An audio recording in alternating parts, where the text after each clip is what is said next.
Slimer's wife, isn't it? Yeah. Scum. Charming.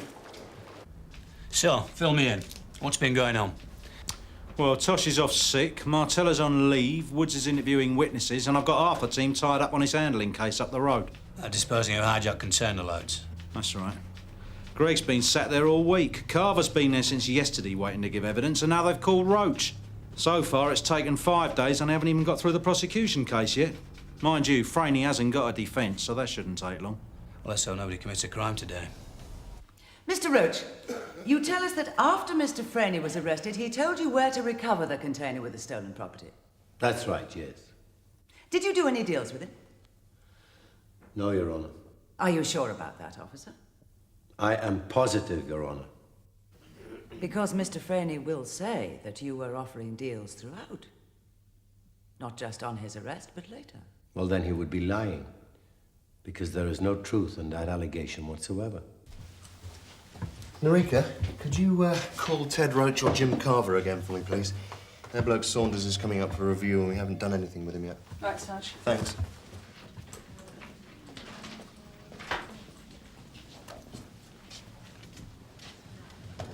Straight ahead, please, madam. All right, love, I know where I'm going. Make yourself at home. Thank you, officer. Yeah, could I speak to Sergeant Roach or DC Carver, please? I did all those extra days for one row in the CAD room. I didn't have to. I was doing him a favour. I mean, I know I had that weekend off last month for my cousin's wedding, but how many weddings has Tony had time off for? Look, talk to Munro about it, Dave. He does the rotor. Wait. Come on, wake up, sunshine, mate. Let's get you on the pavement. You walk straight out into the road. If that young lady hadn't stopped... Thank you, sir. Thank you. You all right, sir? You hurt? I don't know. I think my wife might be dead. She was verbally abusing people coming out of the Pentecostal chapel in Jubilee Street. She wouldn't move on. I strongly suspect that she'd been drinking. I'm a public nuisance, that's what I am. What's your full name, love? Up yours. She wasn't breathing properly. Well, where is she now? At home, at Cos Street. She's been ill. Have you called anyone? Like the doctor or an ambulance? I hope I'm getting these things back all right. You wanted Carver or Roach? Yeah, look, I've got this bloke Jimmy Saunders, suspected burglary. He's been here all night. No one seems to want to do anything with him. Ted wants to interview him. Yeah, well, he better get a move on, sir. We can't hold Saunders forever, and he's coming up for second review. Well, Ted's been called up to court. Oh. Well, do you want to interview him, Gov? There's no point. I don't know enough about it. There's a whole string of burglaries Ted wants to put to him.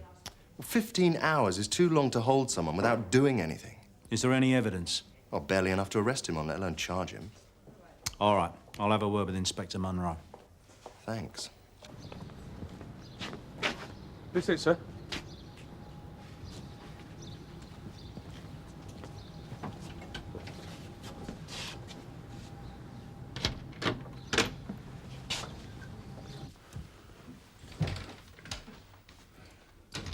Well, she's upstairs, is she?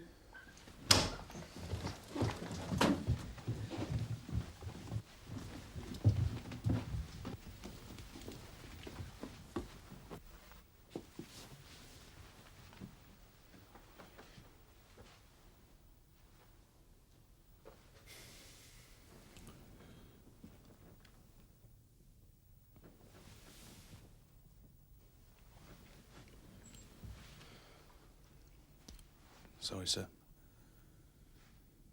I didn't want to hurt her. No, of course not.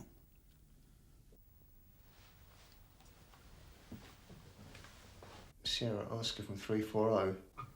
Go ahead, Dave. Did you offer Mr. Franey bail in return for money? No, I did not. As you will be aware, bail has nothing to do with me. It's a matter for the custody officer initially and then the court. And as you will be aware, the attitude of the officers on the case will be a very important factor. I'm not the officer in charge of this case. You are an officer involved in the case, and I suggest that you asked Mr. Franey for $3,000 and you'd have a word to make sure that bail was continued. Certainly not, Your Honour. On the 17th of November? Never. Because it was withdrawn from Mr. Franey soon afterwards, wasn't it? On the 25th of November. I haven't got these dates to hand. I mean, we're talking about nearly a year ago. But if bail was withdrawn on that date, it would have been a magistrate's decision, nothing to do with me. But I believe there was police opposition to the continuance of bail on that occasion. I couldn't tell you, Your Honour. As I said, we're talking about nearly a year ago. Did you speak to Mr. Franey on the 17th of November? I don't think I spoke to him after he was charged. Did you speak to him on the 17th of November, officer? I wouldn't have, Your Honour, no.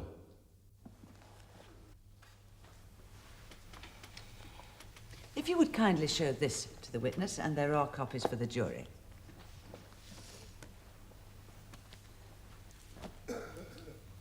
My lord, I am in a position to prove the photograph. That photograph was taken at a boxing dinner on the 17th of November. Oh, you're annoyed because you thought you had the trial all sewn up. It's not my fault. You denied seeing him. I denied speaking to him. She never asked me if I'd seen him. In that photograph, you and Slimer look as if you just announced your engagement. Oh, come on. I did everything by the book. As you always do. I didn't know Slimer was going to be there. You think a jury will believe that? Don't you? Of course. Thanks very much, pal. Oh, don't be so stupid. The DCI wants you to go straight to Ackland Street. Suspicious death. Right. I'll drop you off if you like. When are you going to bring my tea, love? Well, it's 3 o'clock. You got half an hour yet? Half an hour? I'm thirsty now. Sorry, that's the rules. Yeah, well, you will be careful not to put too much milk in it, won't you? Too much milk doesn't agree with me. I was at a boxing dinner. I went for a slash. He followed me. I left. End of story. Later, Ted. Right then.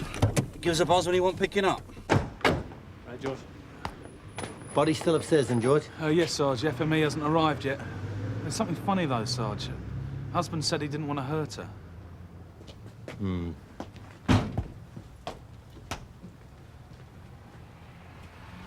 Mr. Patton, I'm Detective Sergeant Gregg. This is Detective Sergeant Roach. I'm very sorry to hear what happened. Has your wife been ill? Yes. Had she seen the doctor? Well, she was always seeing doctors. They couldn't help her. Did the doctor come today? Oh, it was no use. She kept making this awful noise trying to breathe. I couldn't bear to listen to it. So what happened then? I don't know. I went out. Where did you go to? Sarge.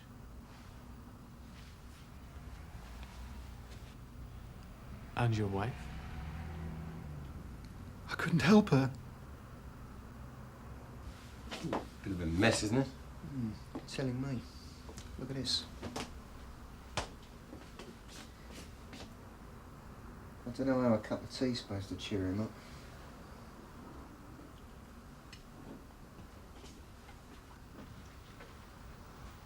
Here you are, sir. Mr. Patton, I realise this must be upsetting for you, but I'd like to run through with you what happened today. When you're ready. Okay. So let's start with this morning. When did you get up? Well, I hadn't been to bed, really. Last night, then? What did you do last night? I don't know. I can't think. Take your time. I found this in the kitchen, Mr. Patton. It contains sleeping pills. Your wife's name is on the label. Yes. It also has last week's date on the label. Can you tell me what happened to the tablets? Jane asked me. She just went on and on at me to do it. Do what? She wanted to die. But she wanted me to help her. Robert Patton, I must caution you that you are not obliged to say anything, but anything you do say may be given in evidence. He was arrested last night by the uniform for suspicion of burglary, found in the neighbourhood of a recent break-in. Ted stuck his name up on more than one occasion. Nothing found on him or at his home address. Authorised further detention this morning for interview by CID and nothing since then. Yeah, well, like I said, Ted's been called into court. Now he's been called to a suspicious death. Saunders has got a job and a permanent address. Look, if you don't want to authorise further detention... It doesn't seem to me that this investigation is being carried out particularly diligently or expeditiously. In fact, it doesn't seem to me that this investigation is being carried out at all. It's not my fault if half my team have been hauled into court to sit on their backsides all day. I'm not saying it's anyone's fault, Frank. But we can't just keep him here in case someone gets the time to interview him.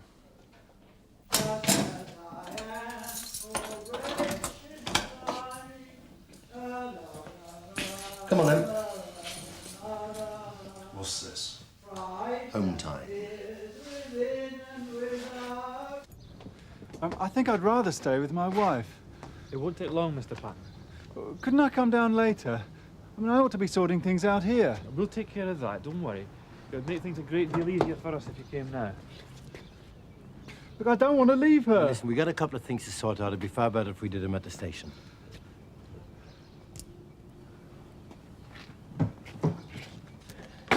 Jim, you stay here with the uniform. Wait till the doctor comes.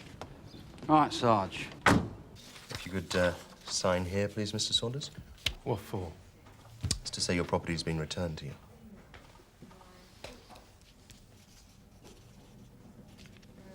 Right.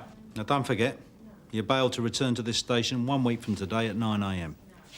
You lift me off the street, you drag me down here, you keep me hanging around all night and all day, and now you can't be bothered to ask me about anything.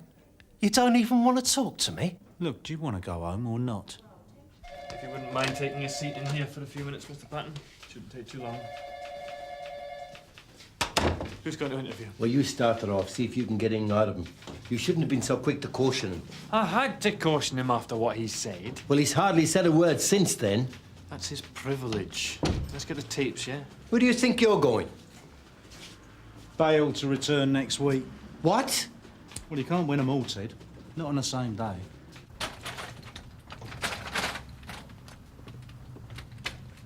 Jim, I found something inside. Do you want to take a look?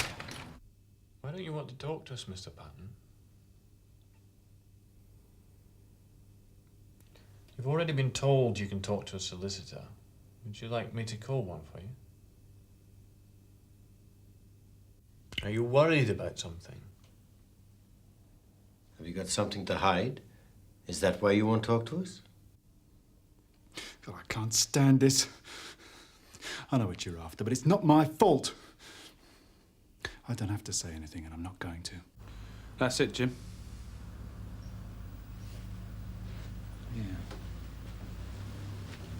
I've been on to the Patton's GP. She's surprised Jane Patton's lasted as long as she did. Terminal cancer. Why wasn't she in hospital? She was. She went home to die. And he helped her? Well, it's very possible. Mind you, she had more than enough morphine to have been able to top herself. I mean, if your number's up, why prolong the agony? Whose idea was it? His or hers? If you'd have given it one more minute, we would have had him. Yeah, and the judge would more than likely have thrown it out of court for breaching the codes of practice. Now we got nothing. Won't you ever see that bending the rules will get you nowhere but trouble? What's that supposed to mean? You're not still thinking about Franey and his damn photograph, are you? I told you, I never spoke to him. If you'd bothered to put a note about it in the file... What's going on? D.S. Gregg will tell you all about it. It's his case. Noriko, do you want to go and get yourself a cup of tea while it's quiet? Oh, great. Thanks, Sarge. Late hungry light, amid the encircled gloom. Nice.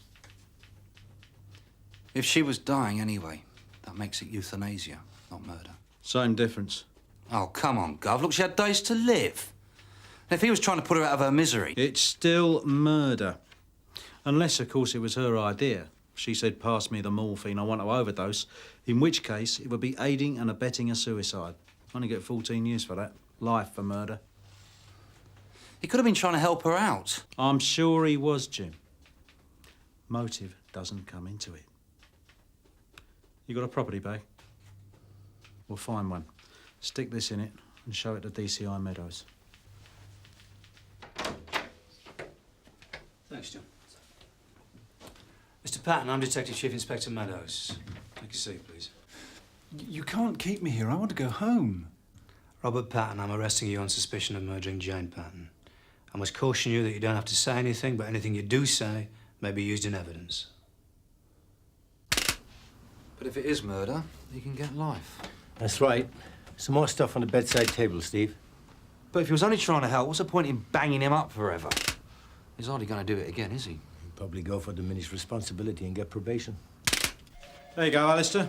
James Franey. Boxing dinner, wasn't it? That's right, 17th of November. Ted popped out for a slash. Slimer followed him. Ted came straight out again. Told me all about it the next day. Filled in the appropriate form. We sent it off to Area HQ. Right. He's in the clear. Does that surprise you? You want to keep a copy of that in your case file. Save a lot of trouble. Yeah, well, I would have done if someone had bothered to tell me. Right. Well, I'm off to Jane Patton's post-mortem.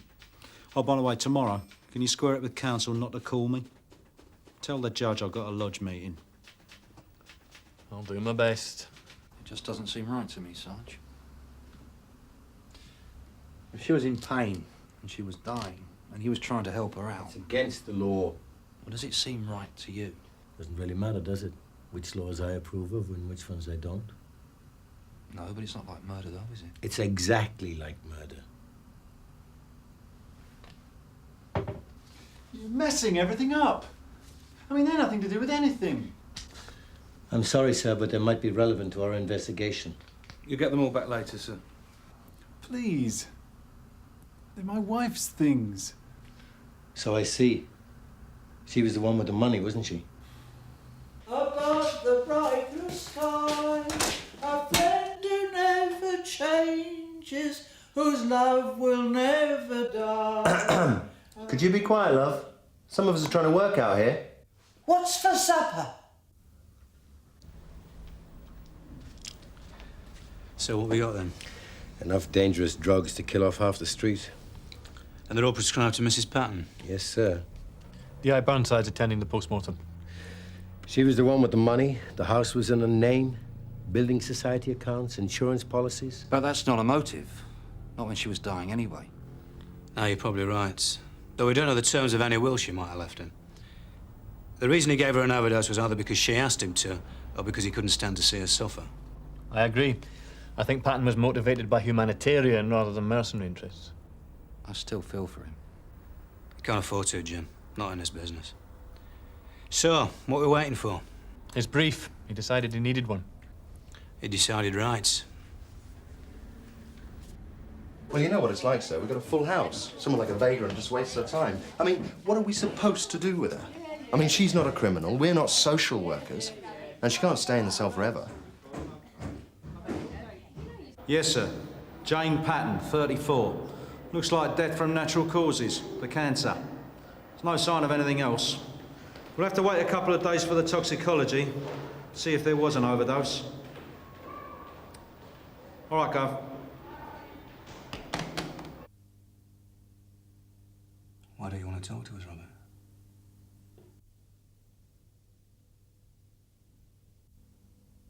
We can all understand that if you love someone, you want to help them. Of course you don't want to see them in pain. Is that what happened? You wanted to help Jane because you loved her? Yes.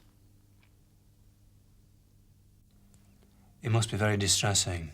I can sympathise with you. But not talking about it won't undo what's happened today. You can't bring Jane back. I know. I'd give anything if I could, though. Of course you would. Listen, we don't want to keep you here. If you give us your name, and if you behave yourself, you could be back outside in a little while. Rose. Rose Bates. You haven't got anywhere to go to, have you? That's the problem. Well, they were very nice at the hospital, but she just couldn't relax there. So she came home to die? She wanted me to look after her. And how did you feel about that? Well, I promised her. What exactly did you promise her? Well, that I'd look after her at home until the end. And that I'd help her if she couldn't take any more. You mean you'd help her die? Is that what you promised her?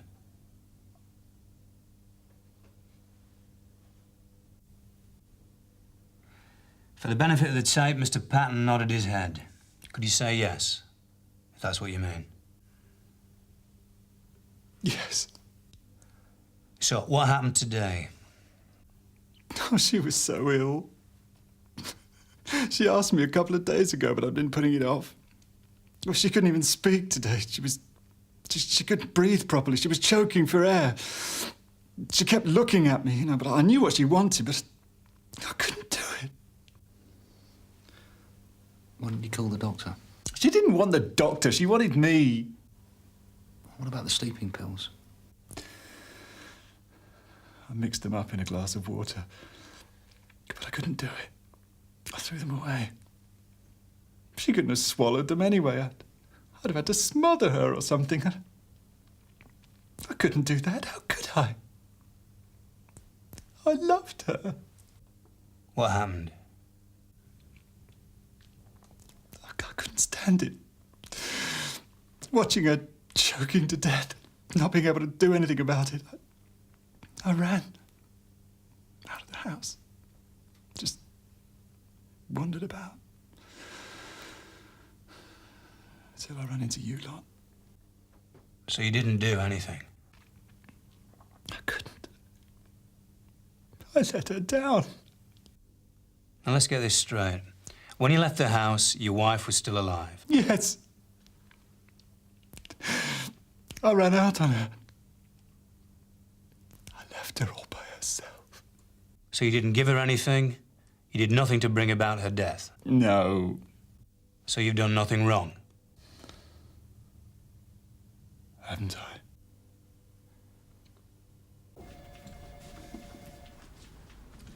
He had a bit of trouble at Crown Court this morning. Oh, yes? Don't worry about it. I know you played it straight, Ted. You got no worries. I think you better bail Patton out. Oh, and how long before the full PM report on the toxicology? At least a couple of days. We'll bring him in next week. I don't suppose he's going anywhere. Right. Alistair, do me a favour. Next time, make sure a crime has been committed before you start cautioning people. That's all very well, but think about the time and the manpower that we wasted on all this. Yes, sir. Just a bit of thought. Could sign here, please, sir. If you explained earlier, you could have saved yourself all this trouble. Yeah. Have you got any family or anything? No, she died. Go home, mate. Go home and get some rest. Do you want to lift back? I can run him back, can't I, sir? Yeah, go on. Thanks. I should have helped her.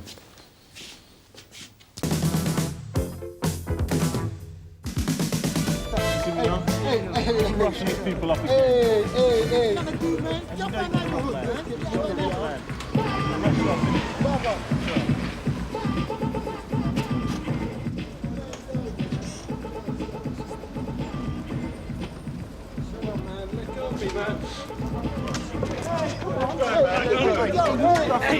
Listen.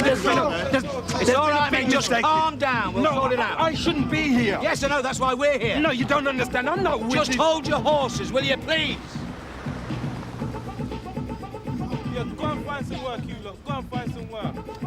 Anyone at home? I'm sure there is. Crowds in the cars here ready to flush the stuff away. Look at them, Tosh. Do they look worried? One of them does. Right. You all know what this is about. We have reason to believe that you've been dealing in a controlled substance, crack cocaine. Listen, are you in charge here? Hang on, chum, you'll get your chance They'll all be searched in the van, and if we find anything, and I'm not just talking about the stuff, but cling film, tin foil, carrying too much money, anything, you'll be arrested and taken to the station. All right?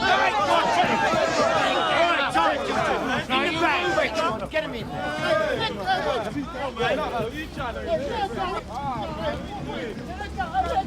What are you doing, man? Let her go. Please, let me explain. Just shut up for 5 minutes, will you? Do like the man says. You scum, don't you call me. Hey! Come on. Now stay there, stay there. Okay. You. No, if you're finished, maybe I We can haven't, sir. explain. Turn round. Look, my patience is running out here. I'm sorry to hear that, because you're going to need all the patience you've got. Do you understand why you've been arrested? Yeah, I heard what the man said, but it's all wrong. And how do you explain it then, Mr. Vincent? You mind if I take a leak? We need to search him, Sarge. I've just been searched. Strip search. We don't have anything slipping down the pan, do we? Can you hang on, Mr. Vincent? I suppose so. Now tell me what happened. Well, I was just going out for a run. Look, why do you think I'm dressed like this? If everyone who wore a tracksuit and trainers was jogging, there'd be a lot more fit people about. You often go running? Yeah, most nights. Why? So I don't end up looking like you.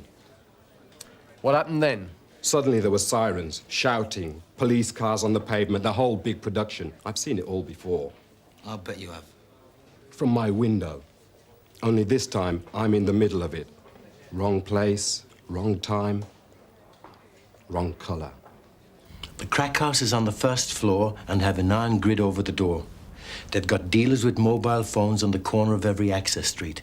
They see us coming and the guys upstairs have time to lower the portcullis. They know we can't get in, so they don't even bother trying to get rid of the stuff. Same old story. To be honest, I wonder why we bother. We have to bother, Ted. It doesn't look good otherwise. So we didn't get a result. One arrest, possession. Probably could do him for dealing. Well, that's one better than last time. What we've got here, Ted, is a war of attrition. And we're losing it. You know how it is. The rocks are tiny, the deals take about 30 seconds. I've seen it from the car. It's like watching Paul Daniels. Is the council flat where they manufacture it? We can't be sure, it seems likely. Well, there's got to be cocaine there. A fair quantity. Without hard information, we're on a hiding to nothing. We'd need names, delivery times, photographs. What we need is an oboe on that place. You just happened to be passing, is that what you're saying? That's what I'm saying. Then how do you explain the crack that was found on you? Planted. Please, tell us one we don't know. You're claiming a police officer planted these drugs on you. Why you ask that? Because it's a common accusation, Mr. Vincent. They all trotted out. It was one of the dealers. No chance, Sarge. They were watched at all times, 1 to 1. It happened in the fight. What fight? No one mentioned a fight. Mr. Vincent had a difference of opinion with one of his mates. They're not my mates. Sorry? One of the other alleged dealers. What about? A guy made a remark about my little girl. My daughter, Keisha. The dealers know her? They see her coming in and out of the house. What did he say, Mr. Vincent? I'm not going to repeat it. Mr. Vincent threw a punch, knocked the other chap down. It was all over in seconds. I've seen you somewhere before. Long time ago. Can I use the toilet now? Please? We're nearly finished. Is there anyone you want informed of your arrest, Mr. Vincent? Keisha, my daughter. She'll be back from her mother's by now. She won't know where I am. She'll be worried. Disappointed? Why should we be? We got enough already. I'm not a dealer. How can I make you believe that? Look, help us. Tell us what you know. I want to help you, only I don't know anything. Send 2 officers over to your home, Mr. Vincent. See that your daughter's okay. Tell her what's happened. And if she wants to, they'll bring her in. Thanks. I appreciate it. I remember you now. Errol Vincent, the boxer. Used to be. Lightweight. Yeah, that's me. Yeah, I saw you in the ring. Oh, 10, 15 years ago? Yeah, you were quick. Clever. Yeah, you don't stay quick for long. And I was clever, all right. I got out with some money. Yeah, what did you do with it? Blew it on fast cars and faster women. I bought a house, which I lost in the divorce. Then I had a gym for a while. Now I got a sports shop over on Bridge Street. We'll talk about that later. First, we've got other things to discuss. Quiet, isn't it? Always is after a raid. About half an hour. Tomorrow it'll be business as usual. Very convenient. You said the dealers hate you. Why's that? 'Cause I hate them. They think if you're black, you're automatically on their side. And you're not. Are you listening to what I'm saying here, man? So, El, whose side are you on then? After tonight, I'm not so sure. One of them called you by a name. How do you know it? They all know me. Everyone knows me round there. I don't hide what I think. How do they know you? I used to be a boxer, a good one. Your sergeant, he even knew me. You're an influential sort of a bloke. I didn't say that. But you do want to help us. You said that, didn't you? Yeah. Well, there's not much sign of it so far. I'll leave a note, eh? Hang on. Who's your Vincent? What's happened? PC Marshal, PC Stamp, Scannell Police. We make one arrest, Bob, and you're telling me it's the wrong one? Ted, I'm trying to save you the grief. What's that supposed to mean? You arrested him outside his own home. You've brought him in here. We've strip-searched him. We don't even let him go to the toilet. Now, what if he's innocent? Bob, just because he was a good boxer 15 years ago. I phoned Paul Price, the black councillor on the police committee. Yeah, I know him. Well, he knows Errol really well, and he says he's a very big man in the black community. Now, he does a lot of work with kids. He's very outspoken against drugs. He even hands out drug information leaflets in his shop. Now, do you really think he's a dealer? Goes jogging a lot, does he? Yeah, does press-ups too. Thinks he's still in training for the big fight. Did you arrest many of them? Only your father. Oh, that's stupid. Dad'd never break the law. He even tells me off for dropping litter. Keisha, could I use your phone, please? Are you sure the crack was planted? Not 100%. Just 95 and rising. So the whole operation was a washout? Not necessarily, Gov. In fact, I think we can turn it to our advantage. I think I must be missing something here, Ted. Can you enlighten me? The crack market's on Earl Vincent's doorstep. He's got a teenage daughter and he wants to close it down as much as we do. Now, there's a perfect view from Vincent's house. There's the crack market, the council flat, the lot. I think we found our oboe. And has Mr. Vincent agreed to let you use his house? Not yet. We're still talking to him. And is he happy to listen? His daughter's on the way in. We've got until she arrives to persuade him. Yeah, well, I won't hold my breath. You give me all this stick, and then you want to use my home? Is Keisha here? They'll tell us. Meanwhile, let's just have a chat. The tape's off. It can't do any harm.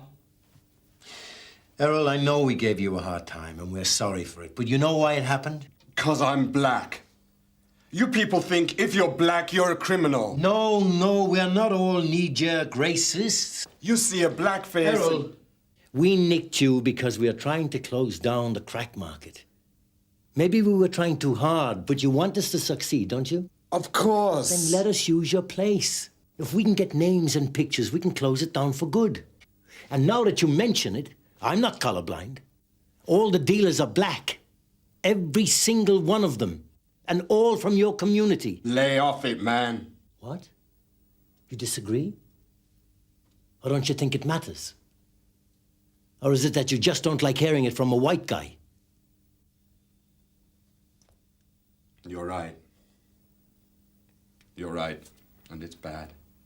Then do something about it. I do what I can. Oh, yeah. You're a big guy. You speak your mind. You even have drug agency leaflets in your shop. And I'm talking about something that'll make a difference. I'll see if your daughter's arrived yet.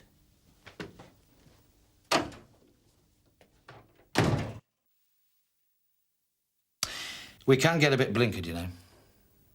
Think ours is the only way. It's your daughter you're worried about, isn't it? Why'd you say that? You're not scared for yourself. You're scared for Keisha. And what'll happen to her if you help us and it all goes wrong. I understand that. You got a daughter as well? I've got 3. 3? Man. Younger than Keisha. I've got it all to come. Spots, boyfriends, staying out late. Dealers give her a hard time, do they? Yeah. You know, catcalls, whistling. 16's a difficult age. Sensitive. Must upset her. It does. You and her seem very close. We are. You know, she calls me at the shop when she gets in from school just to check that I'm okay. You've got to do this, Errol. You've got to do it for Keisha's sake. We need 5 or 6 days, 8 to 12 hours each day. Is there somewhere Keisha could go for a week or so? I suppose she could stay with her mother. Would it take long to fix up? She could go tomorrow. Keisha.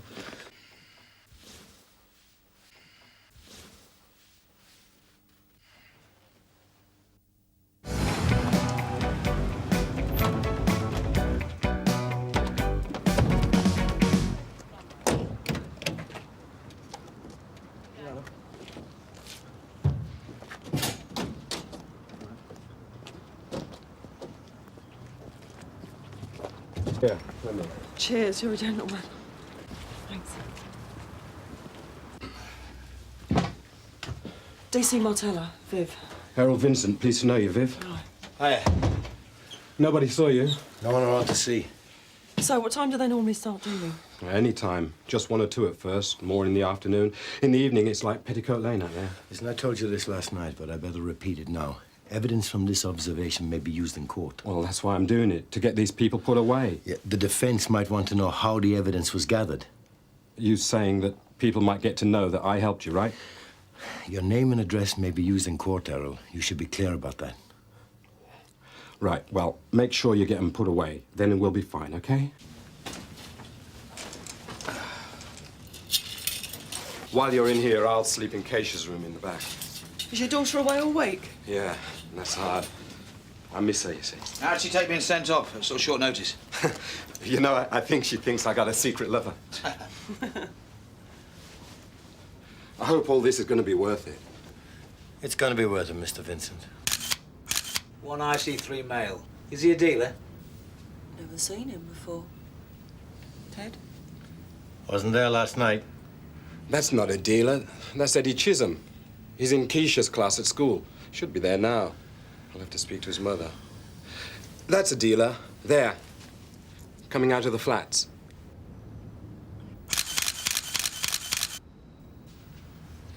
That's the bloke you had the disagreement with? Yeah, he's there all the time. Name's Lascelles. Is that his first name? Yeah, it's all I know. You speak to them then? No, not really. I hear names on the street. I tried talking to them when they first came, but they don't listen. When did they come? Oh, about 2 years ago. When you lot closed down the Blue Mountain Club.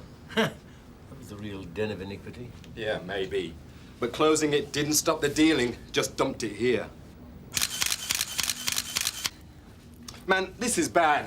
Look, they've started business before I have. They cover every street that runs by the market.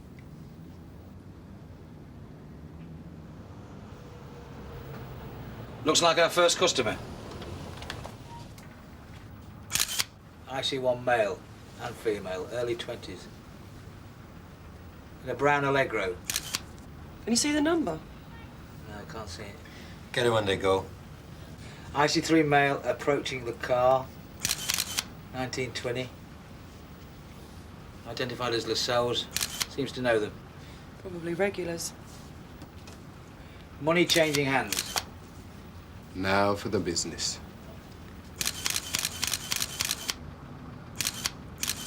Watch the birdie.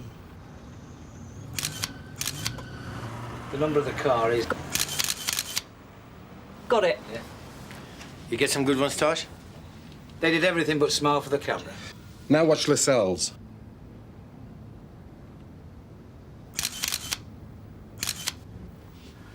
Now watch his hands. See? There's a runner inside who takes the money and gives him the next rock. That's why they never have anything on them when we search them. Now what? He's going back to the bench. Yeah. To wait for the next customer. Get as many shots as you can, Tosh. Yeah. I'll be back in an hour to pick up the first batch of rolls for the lab. See? There's the head man. He's talking to Lascelles now. Where? Up there on the first floor, Tosh. No, the other way. To the right.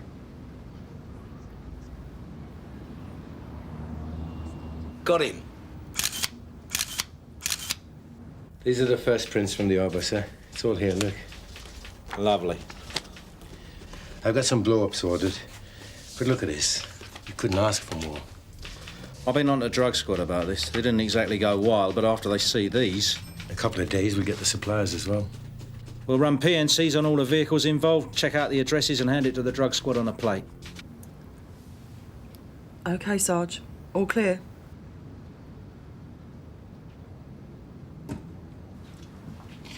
Rotten job. What's that, Tosh? Being a dealer. Always on the streets, mixing with the riffraff. Bit like being a wooden top, really. Don't let Bob cry how you say that. Thanks, Viv. No problem, Sarge. Are you going to be here for a while? Can be, why? Well, I could run the next batch of films down to the labs. Yeah, sure, I'll see you. Yeah? Hang on a moment, there's another one. What's this, deal number what? Number 21. You have been busy. Yeah, it's been like Waterloo Station out there. It's a flash car. 3 in a BMW. I see 3 male, all of them.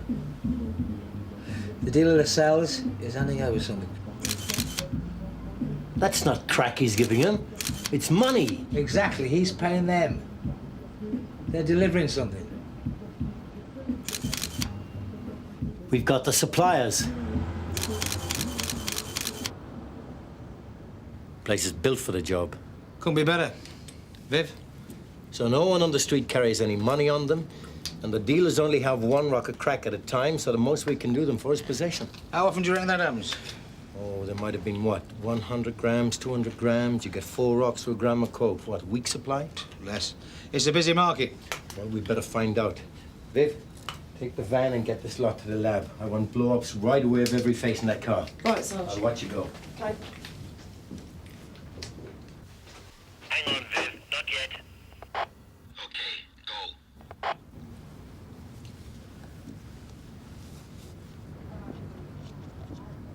Tosh! Quick, the binoculars! Ted, there's a deal. Stop that!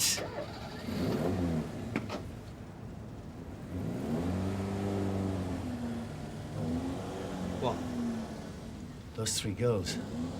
I think one of them's Earl's daughter. Yes, it's Keisha. Thank God she doesn't know Viv. She can't be coming here. Where else, Ted? Her mum's? She lives in Dalston. Why is she coming here, for heaven's sake? Who knows? Maybe she wants to catch her dad with his secret lover. I'll phone Errol.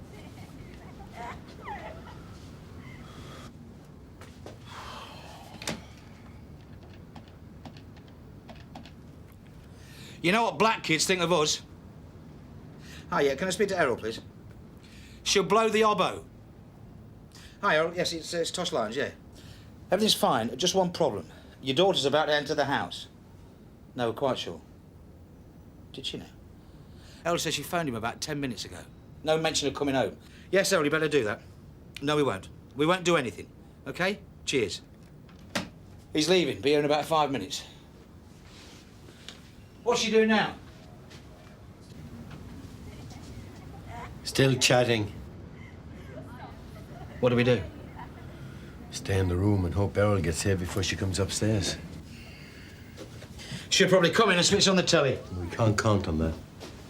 There's no lock on the door. No, we just have to hold it shut if it comes to it. She'll probably think it's Errol's secret lover. I don't care what she thinks as long as she doesn't know. Where is she? She should be in by now. I'll take a look.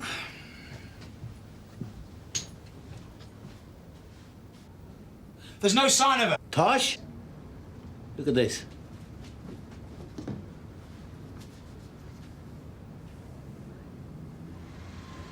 You said she was scared of them. You don't think she's using this stuff, do you? She's not doing a deal. Maybe she's being friendly. Very friendly. That's why she phones her dad at work. Check that the coast is clear. Sly little bitch. Definitely got the suppliers, Gov. Take a look at these. You want to check on this? Registered by Mr. Cornell Williams of 42 Bartonsley Street. Been done for possession 3 times. And now he's on his way down for supplying at last. Gets better. Those 2 want hosing down. Or locking up. Boffing's not a crime, Tosh. Neither is conning your father. Yeah, well, he should be. What do you reckon they're doing now? Well, I doubt if they're watching TV. They must be coming up the stairs. That's a surprise. Ted, I'm not lurking in here listening to squeaking bed springs. I don't think they'll get to the bed spring stage. Not unless they're very quick. Errol. Ted, when he finds out, he could kill that child. Keisha! Keisha! Are you at home? Dad! Glad. Keisha, have you got somebody up there with you? Upstairs, quick! Dad! No need to come up, eh? I'll come down. Hey, you! Get out of my house! Errol, stay cool. Dad, no! Ah! What should we do?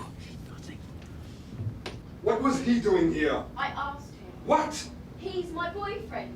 No, Keisha. He is... What's he doing? He's going back to his mates. Keisha, he's a drug dealer. Better than the dog. At least it makes it something. Yeah, a criminal. He wants to be something. He should... He should what? Get a job? Black kids don't have jobs, not round here. Keisha, drug dealing is evil. Come on, Errol, ease off. Get her downstairs. Do what you did. Open a shop, make some money. Me? Look, I want my money honestly, in the ring. Yeah, beating people up. Don't you dare hit me. He's screwing up. Shh. Keisha, look. Keisha, I love you. I never hurt you. I'm protecting you from people like that. Come on, let's go. What are you talking about? Look, I'll take you back to your mother. Something's going on. Keisha, come on. Game's on. Yeah. Sure. All right. You bastards! I should have guessed last night. Keisha, listen. You were all so nice. You're never nice to my mates when you harass them. Darling, I'm doing this for you. And for your mates, and for all the kids on this estate. Don't talk crap. Keisha, come on. Errol! Oh, God, then.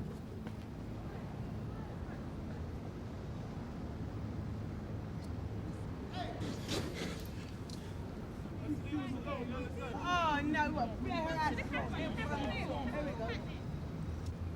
Watch out! And that's all. So I don't know how many are up there or what they're up to, but Reg was up that way yesterday and there wasn't a lot happening, was there, Reg? Oh, no, Sarge, no, it's very quiet.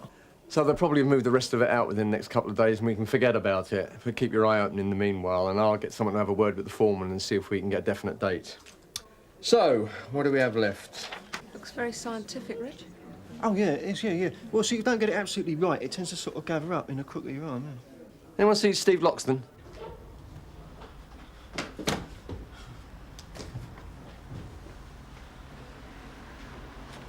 It's been changed. Well, what is it then? It's a security code, Steve. Can't go shouting it out. There's no one here. Walls have ears, mate. Just get the door open. Just get the door open, please. Oi! Oi!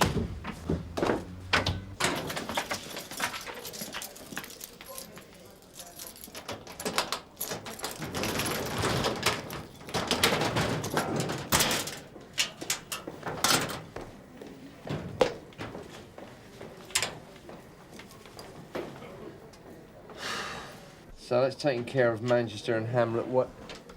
Mr. Loxton, how good of you to drop by. Yeah, sorry I'm late, Sarge.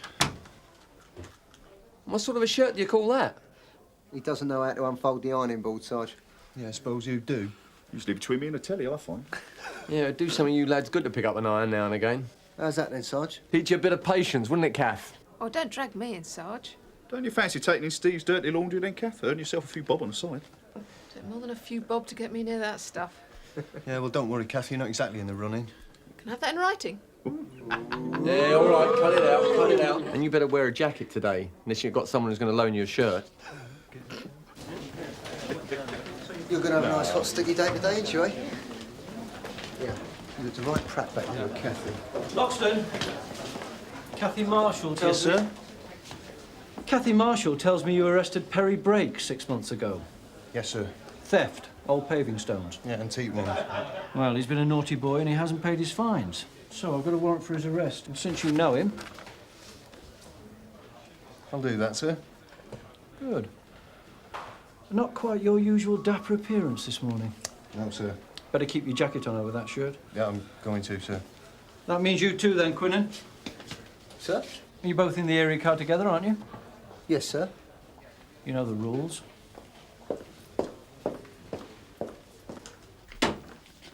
Hey, how's it going? Oh, to be honest, I'm petrified. But I'm even more pleased to be nearly out of probation. Anything I can do? Thanks, Kathy. You got Steve Loxton a good un. Soft target, Holly. Nah, you're just good at it. The standard's not that high. Sorry. Why should Steve Loxton be overjoyed at the prospect of arresting Perry Brake? Perry Brake? I don't know. Name doesn't ring a bell. And apparently he brought him in last year. Do you want to find out? He seemed at all out of sorts to you. Loxton? He took a bit of a mauling at parade. Have a look at it, will you? Yeah, of course. Something's cheered you up. This little bit of paper. You'd think it was a murderer, not a paving stone nicker. Little scrub spat right in my face. Yeah, well, it goes with the territory, doesn't it? assault. Don't suppose the CPS saw it that way? Straight theft. 400 quid fine. Which he hasn't paid. So, here we are. Back at square one. A tarpaulin? For a car? And it's been stolen? All right, I'll try and get someone round, but it could be a little while.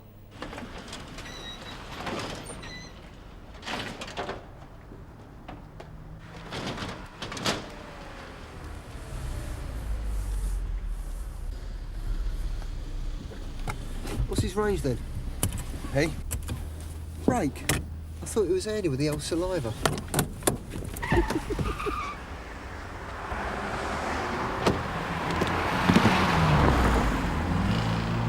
Come on! He could have killed me! Steve!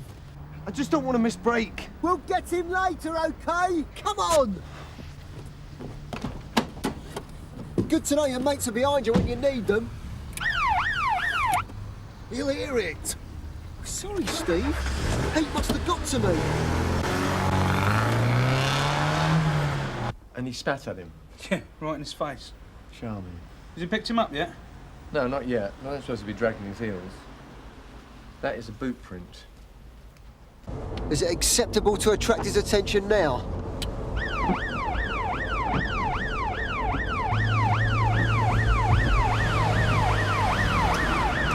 Turning left into Mill Lane, heading west. Mill Lane. Take it easy. What was it? White Mercedes.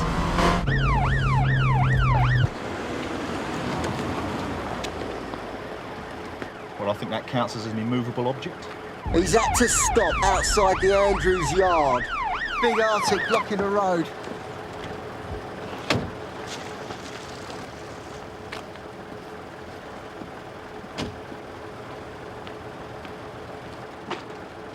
Nice of you to stop. I didn't see you. No, I don't suppose you saw me back there in Backhouse Street either, did you? You could have killed me. Do you want to get out of the car, sir? Just make it across and then we can get back over you. Is this your car, sir? Yeah. Yes, it is. Mind if I check? Steve?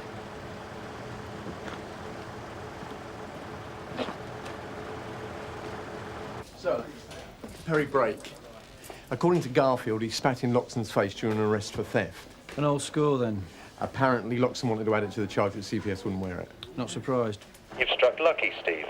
Reported stolen 2 hours ago. Registered keepers Mrs. Marie Nevin, The Cedars, Riverside Road. We're going to have your name.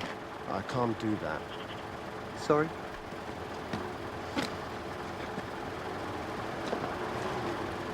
Car stolen. What about Perry Brake? What about him? When are we going to get back there?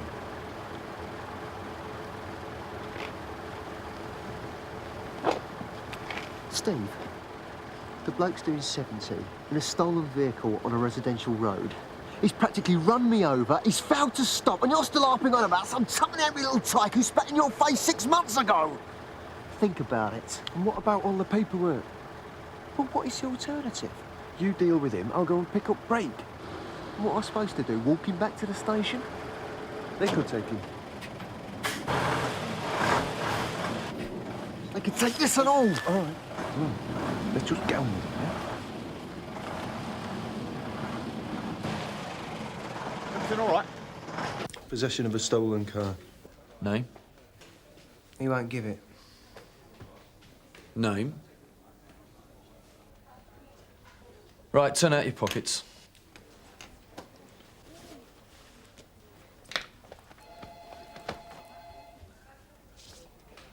Not short of a bob, are we? Right, what are we going to call you then? Clint Eastwood? If you want. The Andrews Yard, Sarge. That truck's still blocked in by that Mercedes. Where's Loxton and Quinnan? Gone to see the owner. Hollis is still in the canteen. He's not an advanced driver, is he, Sarge? You mentioned driving.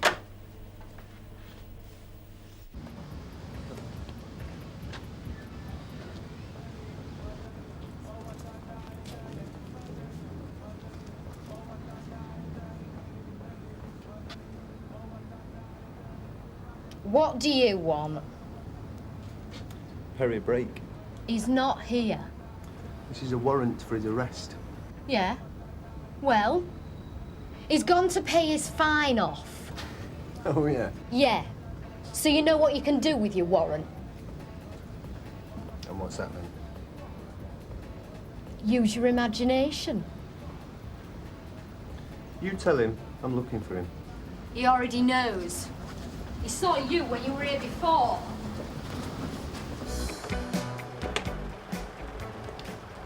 Clever place to leave it. Yeah, well, I never left it there, did I? Mates of yours? Yes, 2 officers have arrested the driver on what might turn out to be serious charges. And left the car in the middle of the road? Do you want me to shift it or what? Oh, you'll have to help me. Eh? Yeah, to push it. Why didn't you bring the keys? Oh, I've got the keys here, but I can't drive it, see? It's regulations. I'm not an advanced driver. Give them here. I'll drive it. I'm afraid I can't have that either. Sorry.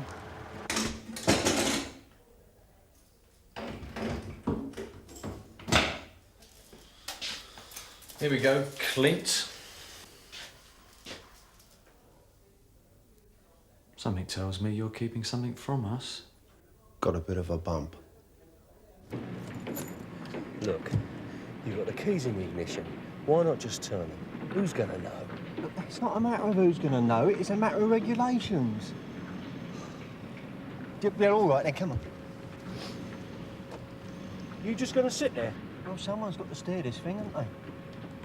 Get out and steer.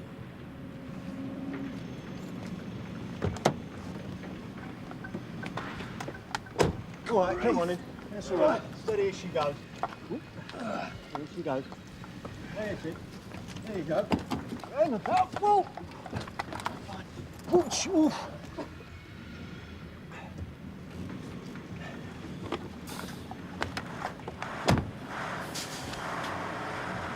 Bit close, wasn't it?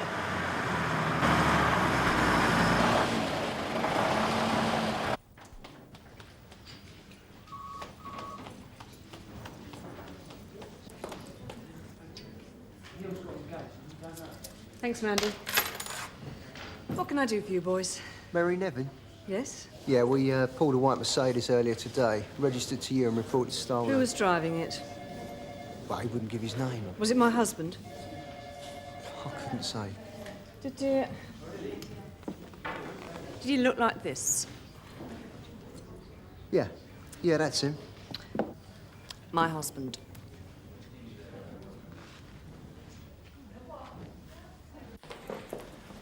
FME, you finished with Cooper? Yes, sir. He's got a bump on the head, bruising to the back, ribs and shins. Means he's had a bit of a kicking. Hospital job? He's going to come and check him again in an hour or so. Fit to be detained then? So, is he entitled to drive the car or not? No, he's not. He's nicked it. What, are you separated or something? No. Not yet, anyway. His name's Nevin, then? No, Cooper. Malcolm Cooper. Nevin's my name. I never took his name, thankfully. And you want him charged with stealing your car? Any objection? Well, we'll be getting on our way then. Yeah, and while you're at it, ask him what happened to his own car. Ask him if he knows anything about a black Lotus that got mashed up against a lamppost 2 days ago. Right.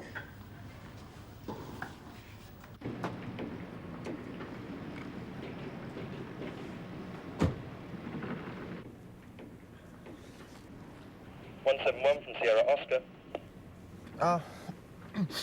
Go ahead, Sarge. Still in Middle Lane, Reg? Yeah, Sarge, I am there. Well, get yourself down to the junction with Allen Street and look for 2 kids with a minor bird. I've nicked it from Wesley Pets, seen heading your way. Sarge, it's his Mercedes, see? Haven't you shifted it yet? Well, yeah, I have, but, you know... Come on, Reg. On my way, Sarge.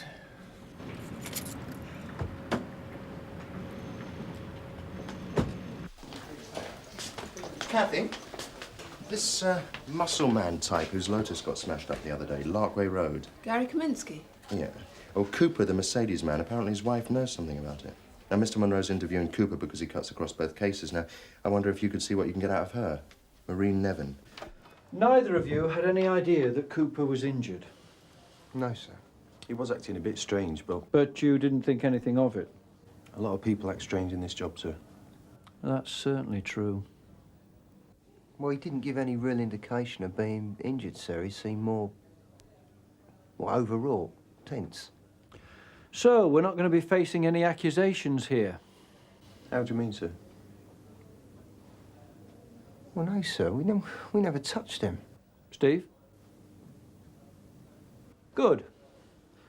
So, he's all right? So the doctor says, mainly bruises. I've,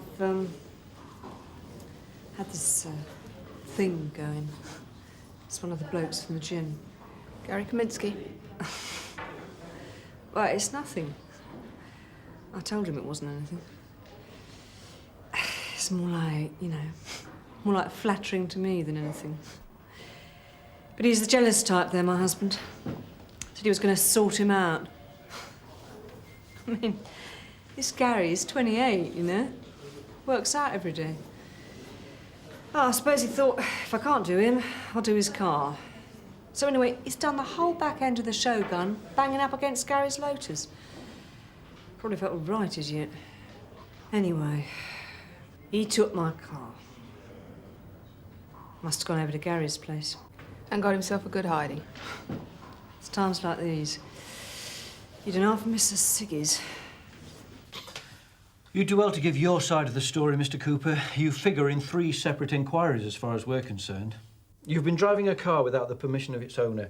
You're implicated in a case of criminal damage to another vehicle, a Lotus sports car, and you appear to have been involved in a fight, probably with the owner of the sports car, from which you've sustained some fairly nasty injuries. I'd as soon just, you know, keep my head down, get this over with, get out of here. The sooner you tell us what's been happening, the sooner that'll be possible. Well, it's like you said, really. More or less. You smashed up the Lotus, you stole your wife's car, you fought with Gary Kaminsky. I suppose so, yes.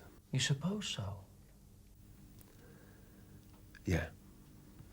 It might seem a bit stupid on the face of it, you know, a nice car like that. But you wouldn't want any giddy old so-and-so driving it, would you, eh? My husband's been driving it. Yeah, well, look, it's our regulations anyway. Advanced drivers only, it says. Look, it's just over here. All right. Now, look, it might seem a bit funny, you know, the parking, I mean. But the thing is, I'm not permitted, and then there was those kids, That you know. was my car. Hey! Hey!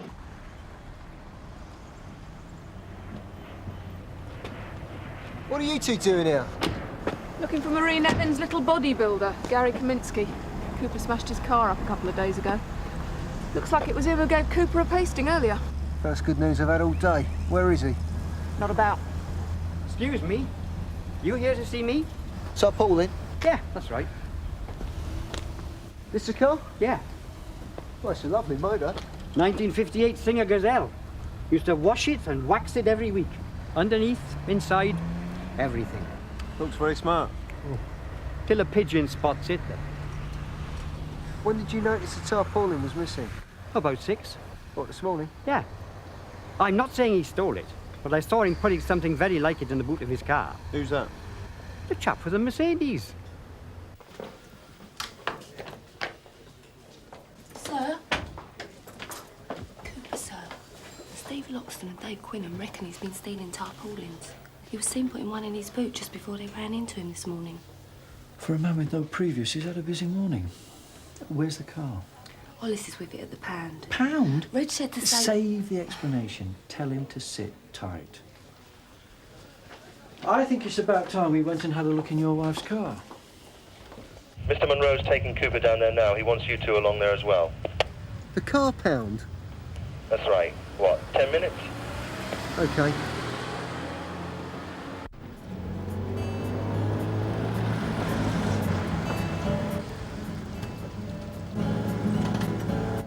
Break.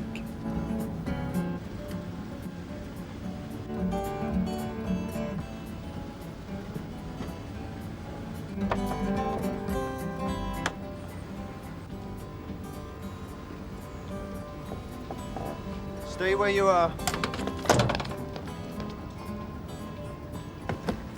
What about Monroe?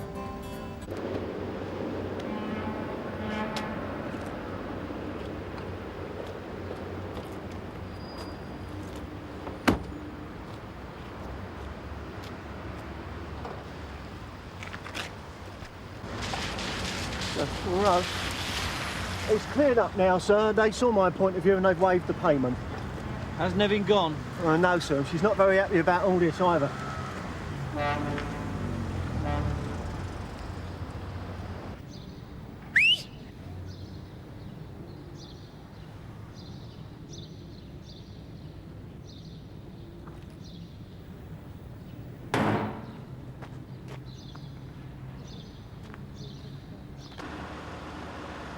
I don't care what he's been up to, it's my car. You'll have it back as soon as we've verified whether there's a tarpaulin in the boot.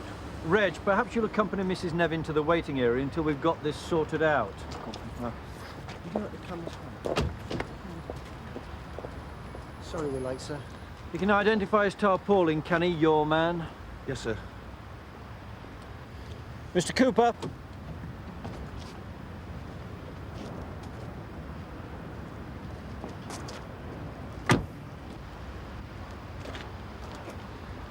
Perhaps you'd like to open it.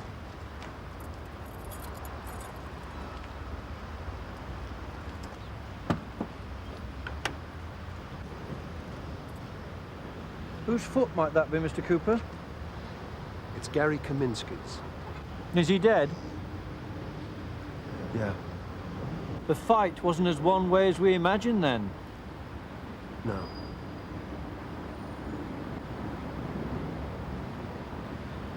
Okay, I think you can close that now.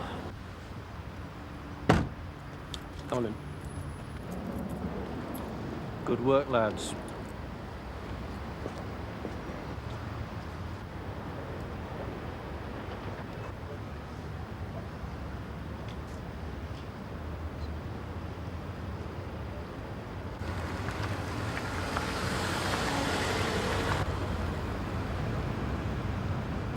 Back again, Mr. Cooper. Looks like it. I knew you were up to no good. He had it coming.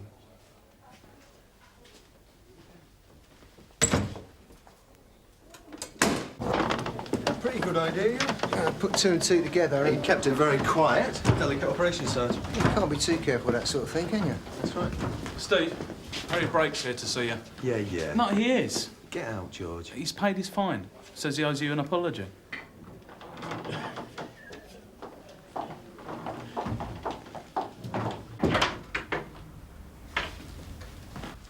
Brake, Mr. Loxton. I've paid my fine, and they say I'm free to go, so...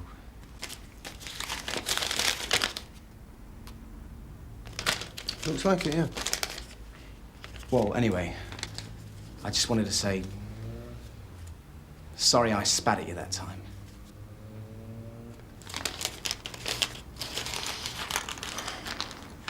Yeah, all right.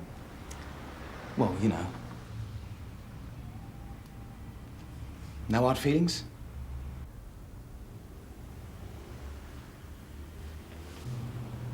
Can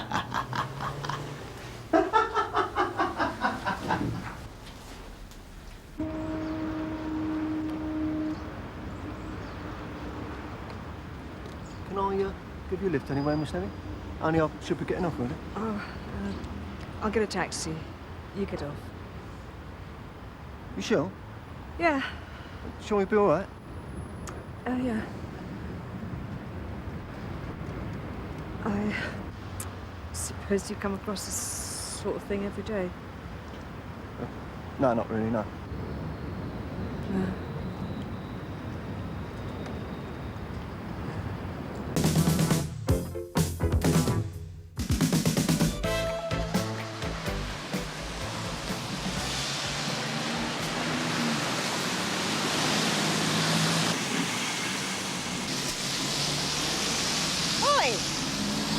I'm not getting on a bus, lad. Well, it's half an hour. Oh, cheerful. What's the matter? Did you go to a funeral? I came here for information, Morris, not lit. Is this definite? Guaranteed. Time? 2-ish. This is very inconvenient. One condition. Now, don't give me conditions. No. But what I mean is this. This is the understanding. That the lad who delivers the gear, he's to be left well out of it. Well, depends on what he's done. He's just driving a van, Mr. Burnside. Scout's honour. I wouldn't mention the Scouts with your record, Morris. I'll do the best I can. Uh-oh.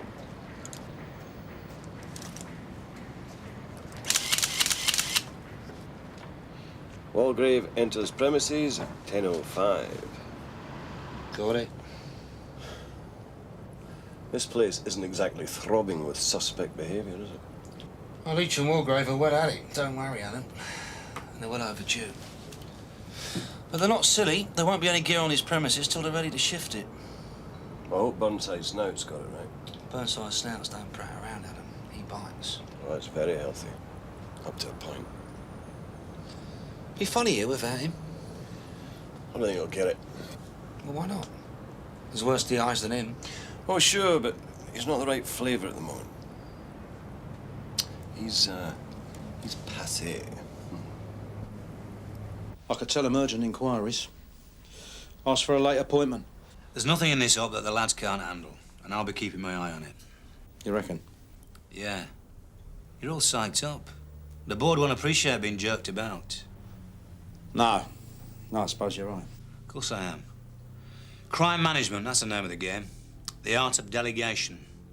You got to come back from the sharp end and think strategy. Yeah. Oh, look. One last thing about this afternoon's op. What? The geezer who delivers the gear. He's just the driver. He gets left out of the action. It's your show, Frank. We'll follow your instructions. Now stop fretting. Have you done your homework for this afternoon? Yeah, I think so. What do you reckon they'll hit me with? Well, when I did it, I kicked off with an account of my police career. Have you thought about that? Yeah. Well, I know the things I want to bring to light and the bits I want to leave out. But they'll have it all on paper anyway. Hello. Here we go. Van arrives at 13:55.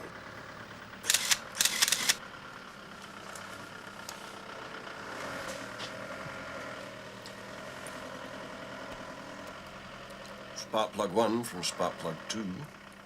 Go ahead. Van unloading goods now, Skip. Understood. Don't show out yet. We'll go in when the delivery's been made and the driver's off the plot. Should be going off any minute. It's not your problem anymore. You better get moving. Yeah. Is this tire all right, Gun? Not too... It's impeccable, Frank. Impeccable. Thanks. Good luck. New Scotland Yard, please, pal. Frank, remember, they'll try and find out if you can stick to your guns under pressure. Fuck off. Thanks. Play a blinder.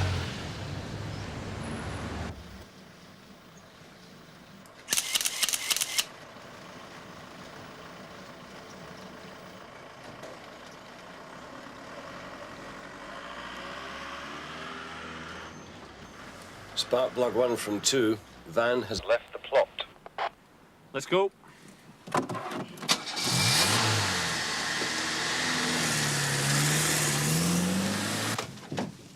Go for it.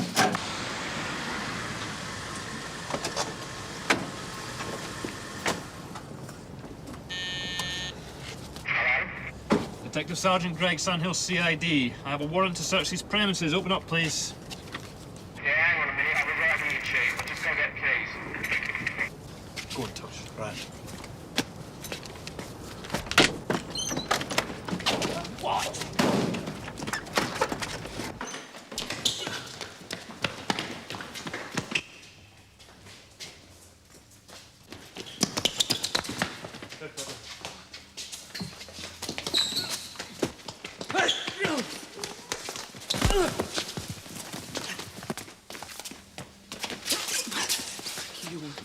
Wouldn't I?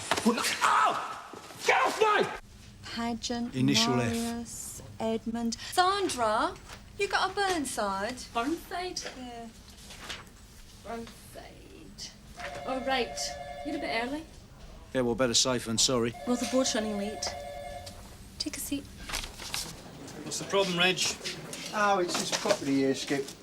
Yeah, it's well bent. It's on the list from the burglar. Oh, yeah, it's bent gear, all right. Trouble is, there could be bent gear that ain't there. There's 20 cartons of motor spares. I counted them. Yeah, you're right. There's the cartons, all right, but some have been resealed, look.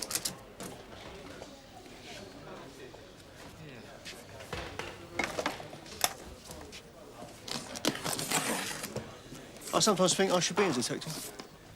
You don't use enough aftershave.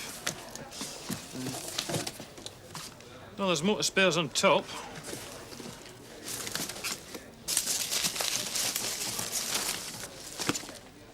Ah, that complicates matters.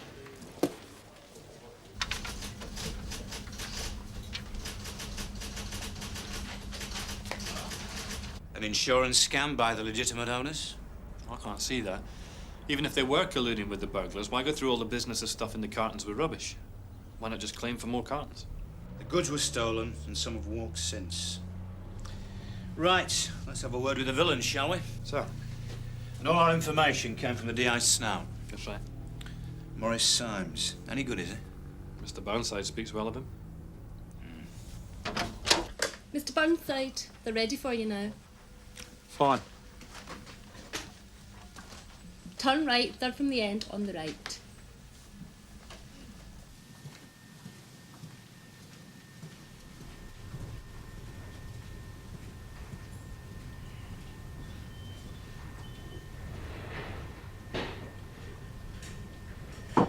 Come in. Oh, Mr. Burnside. Oh, sit down, Mr. Burnside. Oh, thank you, sir. Make yourself comfortable.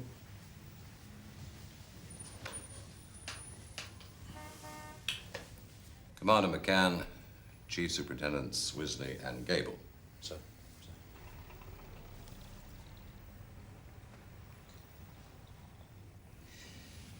We often ask a candidate to start the ball rolling by giving us a brief resume of his police career. I expect you know the drill. Yeah, I think I do, sir. Anybody looking at your record and knowing your reputation would have to say this is an active officer. He's not afraid to get in amongst it. This is a DI who doesn't hide behind his desk or his rank. He does the business on the street. Fair enough? Well, I wouldn't argue with that, sir. Nice to know there are still DIs with a taste for feeling collars. Thank you, sir. But you're here as a candidate for Detective Chief Inspector, Mr. Burnside. A crime manager. That's all about delegation, supervision, control of resources, budgeting. Not your style at all, is it? Well, I believe there should be no rigid distinction between operational and managerial skills in police work, sir. I mean, our tradition has always been to promote from the ranks. The message is you can't tell other people what to do unless you've been there yourself. I was very conscious of the strength of that tradition when I served as acting DCI at Scannell. Yes, well, it's all very well harping on about tradition, Mr. Burnside, but you're a candidate for promotion in the police service of the 1990s. Shouldn't you be more interested in change? Now, as far as we're concerned, we've got enough on you to charge you with dishonest handling. The question that you've got to consider is whether you want to help us clear this matter up properly. Well, you say you've got enough. There's still matters outstanding, Tony. Recovering the stolen property. What are you on about? This is what was taken from the burglary. Yeah, well, you got all that, didn't you? And this is what we found in the warehouse. About half what we're looking for, Tony. Where's the rest? Look, what is this? It was all there, right? What you say is bent gear. It's in the warehouse. Well, you're welcome to have a look in our storeroom at all the cartons we've got there. Look, we never had it away with any of that gear. We never had the time. Well, if you're telling the truth, the people who passed you these goods have dropped you in it. And you've got to decide whether you want to carry the can for them. All right, what are we talking about here, then? I mean, what about bail? If you tell us, we'll charge you, then I'll put it to the custody officer that we don't need to keep you. Geezer who supplied the gear was Morris Symes. It's him what nicked it in the first place. With respect, I think you're taking my remarks out of context. Of course I'm committed to innovation and change in police work. Can you give examples of that commitment in practice? Yes, sir. Sunhill CID ran a pilot project for a street robbery initiative. It was highly successful. In fact, it was taken up at area level as a full-scale scheme. It involved interagency work, public relations, proactive crime prevention. I was in operational control. You're saying it was your idea? No. The initial idea emerged from the Sunhill management team. But I was involved with every stage of the planning and execution. I think I can safely say that I made it work on the ground. So what's it playing at? Symes? No, bloody Burnside. One thing dealing with snouts, another thing playing footsie with a perpetrator. That's going back to the bad old days of the CID. There's nothing to say the DI knew his informant was a participant, sir. What's he in, a time warp? There's nobody moving in there. You don't know the whereabouts of Mr. Symes, do you? It's very urgent. He's just won a big prize in a raffle. Oh, well, I saw him go out earlier. Did he say anything? No. Was he just nipping out for some shopping or off for the day, do you think? We had a bag with him. One of them sports bags. Thank you. We've talked about change in operational matters, Mr. Burnside. We're having to get used to changes within our service as well. What's your view of the role of women in the police? Well, a good woman officer is worth her weight in gold, sir. That's especially true in CID. So how come women are disproportionately concentrated in the uniform branches and at the lower ranks? Well, I expect they're discouraged by some aspects of police culture from fulfilling their potential. Policing has no place for shrinking violence of either sex, Mr. Burnside. If they can't take the hard knocks, they're in the wrong job, surely. Well, I'd go along with that, sir. But it's not a level playing field, is it? Canteen culture still discriminates, unfortunately. But times are changing. And you're in favour of that? Certainly. Who else would know about Symes? Well, so the DI's got his own network of contacts. You'd be better off asking him. I'm not waiting till he's finished his beauty contest. I got busted down to this job for poor supervision of a chancer, and I'm not going to let it happen again. There's a spieler in Hope Grove the DI sometimes uses to talk to people privately. I've met Symes there with him. Let's go. So you take a very positive view of women in the service, Mr. Burnside. You don't foresee any problems about supervision in that area? No, sir. I've had some very fine women officers serve under me. Yes, that wasn't quite what I was thinking of. If you get your promotion, you might be posted to serve under a female chief superintendent. How do you think you'd cope with that? Wouldn't be a problem, sir. Of course, you had the experience of serving under DCI Reed when she was at Sunhill. Yes, sir. And you're telling us that was a model relationship, are you? Any differences there were between myself and DCI Reed were not because we were different sexes. They might have been conflicts arising out of differences of attitude and personality. The job seems happy enough with Reed's attitude and personality. She got made up to superintendent in complaints. Yes, well, I'm always pleased to see someone find their right niche. It's one of the DI's regular watering holes. I wouldn't go that far. One of many, eh? I get the picture.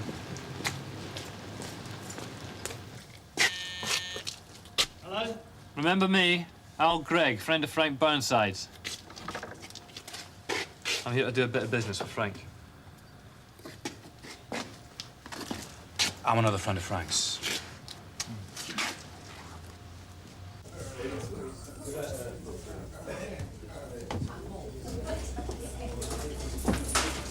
So that's it. You're not coming in here. No, he's pushy. He's loud. Don't put us with that. Hello, stranger. Where's my Frankie then? Pressure at work, Connie. You know how it is. I'll have a tomato juice, please. I'm driving. Jack? Has your Frankie got a tab? No, love. Rule of the house. Pity. In that case, I'll have a large Scotch, Al. Some senior figures in the legal system have been talking about an officer corps for the police. Graduate entry for inspectors and those above. What's your view on that, Mr. Burnside? Well, if it came, I'd have to live with it. But I don't like the idea. It would make your average constable feel like a second-class citizen. And he or she would have no great prospect of advancement in the job. And after all, they're the ones who have the real responsibility for what happens on the street. You're not impressed by graduate coppers, then? I'm not prejudiced on the subject, but I don't think an academic qualification can tell you whether someone's got the right stuff or not.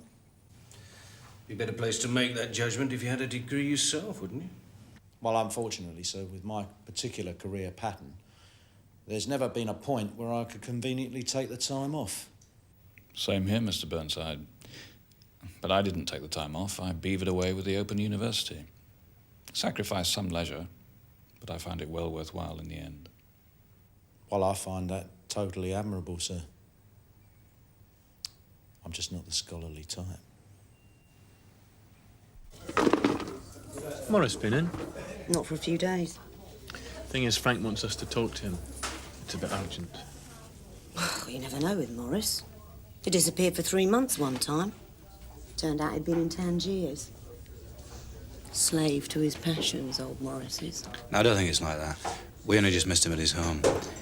But it is important to Frankie that we get in touch. He'll owe you one. He still owes me one for the last time. Well, I'll be bringing Frankie back into line about a lot of things. You can depend on that. Well, there was this time when Morris had to keep his head down for a few days. He had me sending his letters on to some bed and breakfast joint.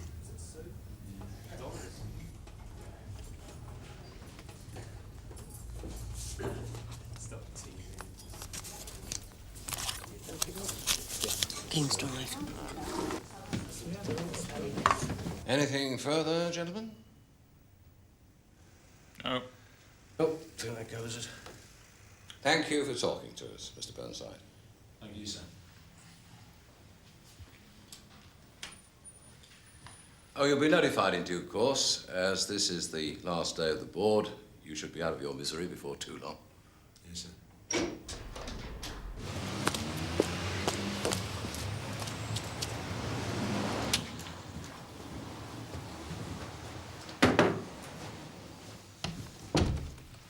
Police. What room's he in? Well, I've only just come on. What name? Smith, Jones, Robinson, take your pick. What room? 37, top. Passkey, please. Come on.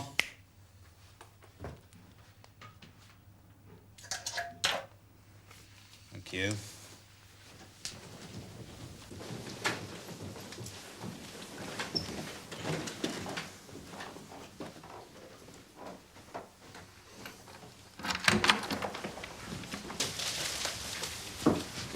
Oh, my God. You know why we're here, Morris? This is Detective Chief Inspector Meadows. Your governor's not with you, is he? I'm his governor. Now get off the bed. I mean, Mr. Burnside. Nothing in here. All right, I'll say anything you like. Hands up, no problems. I just don't want to meet Mr. Burnside. Are we agreed? Morris Simons, I'm arresting you for burglary. You don't have to say anything, but anything you do say may be given in evidence. So why are you so worried about seeing Burnside? Because he'll kill me. Why? He'll think I worked a flanker on him. What did you tell him? I told him there was some bent gear going to be handled by Wargrave, which is right. Well, you didn't tell him you nicked the stuff in the first place yourself, did you? No. I wouldn't want to put him in a difficult position. And what sort of position do you think you put him in? When you ripped off half the gear? No, I didn't do that. Who then? Well, there's this lad, Wayne. He's got a lot of good points, Wayne. But he's wild. Well, they are at that age, aren't they? Stuff the psychology. Just get on with it. Well, he gave me a hand with a bit of work. The burglary? Yeah. It was my fault, really. I'm leading him astray. Oh, I don't begrudge you a particle of blame, Morris. Now just get on with the story, will you? Well, it was him who delivered the gear to Wargrave for me. I suppose, temptation must have got the better of him. So you and Wayne did the burglary. You passed the goods on to Walgrave and Leach. You sold Walgrave and Leach out to Burnside, and Wayne ripped the lot of you off. Yeah, but you're making it sound a bit black and white. Oh, you deal with him, Alistair. He's giving me a headache. Right then, Morris. Let's be on our way. Yeah, thanks. They'll get back to us as soon as they've got the results. Thanks, boss. I appreciate this. Well, I hope you do.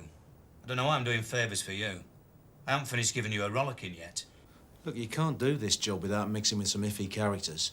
Look, what I'm telling you, and I want it understood, is that there's a very fine line as to how far you can go when you're dealing with villains. You put your foot over that line. And your leg over too, from what I can gather. Well, Connie's not a villain. She's got form. Youthful indiscretions. High spirits, really. What, immoral earnings? Well, it's better than bashing old ladies over the head. But it wasn't just Connie. Maurice Symes has been having you over too. In future, keep your distance. It's the modern way. Fair enough, Gov. Point taken.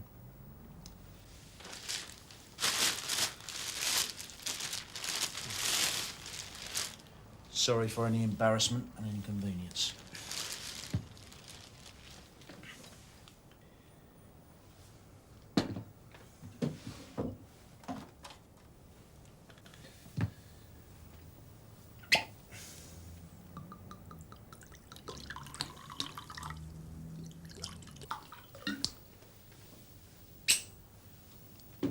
Cheers, Gov. Cheers.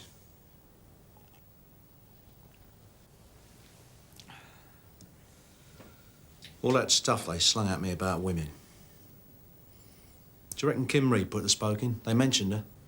Well, who knows what they scribbled down on our personal files. Don't mean they'll blow you out, necessarily.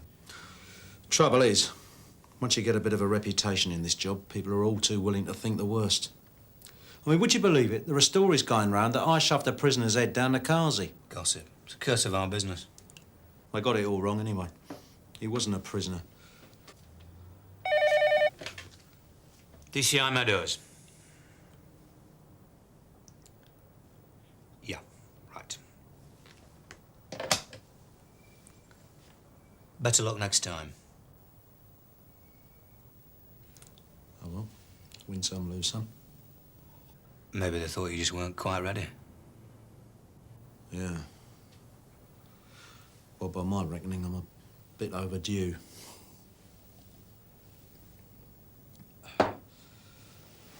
Good night, Jack. Good night, Frank.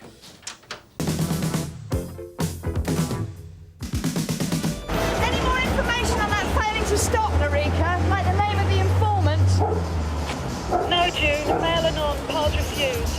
Flo would only say that a child was involved and that it was in Ferdinand Road. Well, right, look, I'm up on Ferdinand Road now, so I'll have a quick look around. I'll also ask on the estate. The Adelard estate. Good luck. Yeah, I'll probably need it. Yeah, I'm at the top of the South End Road, Skip. I've got a Sierra Cosworth with quite a bit of damage to the rear end. Can you confirm the details of the vehicle involved in last night's ram raid on the jewellers? Witness was unsure, George. Just said it was a high-powered car, possibly silver. Thought so. Yeah, Sarge, this Cosworth is silver. Registration number, Juliet 143. Can you hang on a bit, Sarge? Registration, Juliet 143. Can you hang on, Sarge? Yeah, 143. Have you stopped it, George? Negative, Sarge. Thought I'd run it through the PNC first. I suggest you stop the Cosworth first, unless you had the Panda turbocharged. Yeah, just doing it, Sarge. Oh, which way you're going? Mind the road!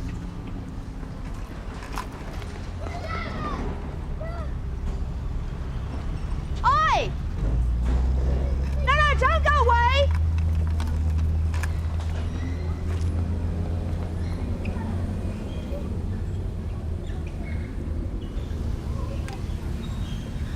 Sierra asking from 643. You have asked about the rear damage, haven't you, George? And where the car was between 10 and 12 last night. Don't just ask for a vehicle check and trust the computer. Go ahead, June. Sorry to keep you waiting. Sierra Oscar from 643, receiving over. 643 from Sierra Oscar. Sarge? Sarge? Trouble with the radio. Can you just stay there, please, sir? Yeah, Sarge. This bloke's been stopped 3 times this week already. And he's no more into ram raiding than I am. Can I have a vehicle check anyway, though, please, Sarge?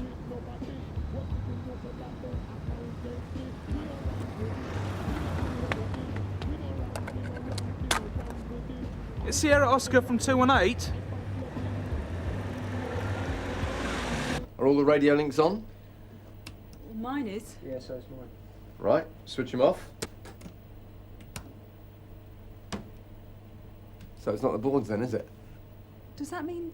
Our radio system's down. Battery.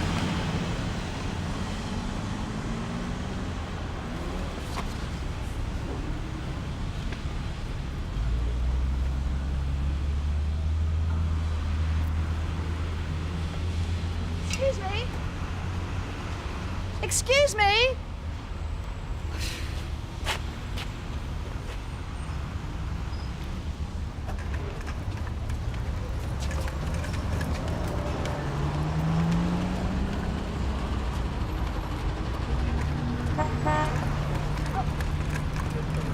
I'm sorry to bother you. You didn't see an accident around here, did you, involving a kid? Well, I heard a noise. Yeah. And my boy saw it. He got up and walked off. He almost ran, in fact, so he must have been okay. Well, which direction did he go in? I can't help. He had a football. Yeah, well, can you tell me what it looked like? Look, please don't go. You better get on the bat phone, love. No one to give you the time of day round here. Oh, thanks. Excuse me, officer. I have to be in Wales in a couple of hours. A very important meeting. Do you need me anymore? I'm sorry to keep you waiting, sir, OK? Look, can you tell me where this vehicle was between 10 and 12 last night? Well, in my garage, I hope. Huh? Does anybody else use the car? No, just me. Officer, I'm not a ram raider, if that's what you think. And this is the 3rd time I've been stopped this week. Yeah, I know. You've told me that already, sir. Look, I'm sorry I had to pull you over, Mr. Stimpson. I'm afraid I can't verify your details at the moment, so if you'd like to give me your address, you can be on your way to Wales, yeah? I've called Barton Street, Skip. They're all right. Same at Stafford Row. So it's just us. Yeah, all right, I'll have a word with Mr. Munro. Dave, call the yard, let him know what's happened. Takes 10s, 20s or a pound. Thanks. You didn't see an accident outside your shop earlier on, did you? Only I found this. No, news to me. Oi! Hey! Out! Now, put that back. And your mate, go on your bike. Sorry, love. It's not a good time, you know what I mean? Yeah, I know exactly what you mean. Well, we can do things in the old way for a while. Like we did before we had radios. You mean ringing in? I don't know if you've noticed, Bob, but they've done away with the TARDIS. No, I don't just mean ringing in. I mean getting the public to help us, like letting us use their phones and that. In London? Nowadays? Well, people are still people. I'm not so sure, Bob. All right, I'll have a word with the lads when they come in for tea. OK, Bob, but don't expect miracles. The old blue lamp approach doesn't cut much ice these days. Well, it used to work, and I reckon it still will. I thought it was just my battery. You'll check the hospitals. I'll ring you back in half an hour. Oh, terrific. I've got an injured kid wandering the streets and fat chance of finding him. My radio's not working. It means I'm on my own for the moment. Look, thank you very much for the use of your phone. You've got no radio? That's right. How badly injured is the child? Well, I don't know. I mean, there's quite a lot of blood. It's hard to tell. Is it? Mm. You said he had a football. Yeah. He wasn't Asian, was he? Well, I don't know. I mean, the only witness I've found so far jumped on a bus before I could talk to him. Well, there's so many kids. But there's this little Asian boy. He collects football stickers. I think he might have been in a hurry. Go on. Name's Air, something like that. Lives on the estate. The main aerial has gone down by the sounds of it, which means we're probably looking at several hours before it's going to be fixed. Several days, if I know the met. That means 2 things, Tony. First, I want some fire brigade policing. I want you and Barry to wait here with the van and to go on any calls that the RT car can't deal with. That means we'll have at least 1 emergency vehicle here with a main set radio linked to the yard. Oh, Sarge, shall I stay here in case it all goes wrong? No, that's the second thing. You'll be much more use on the streets. That's debatable. Providing that you call in regularly and use your initiative. Dear Rich. Be just like before 1968, Skip, eh? If you need any help, just ask the people. Sunhill? Sure, and I'll tell you something else, be a lot quieter. You won't get nearly as many rubbish calls, and you'll be able to have as many cups of tea as you like. Yes, thank you, Ron. Tony, I want you to stand within shouting distance of a telephone. Skip, June's got blood at the site of the alleged failing to stop. Right. Reg, make your way over to Abelard Estate and give June a hand. Canteen all right for us, Skip? Yes, Tony, the canteen will be fine.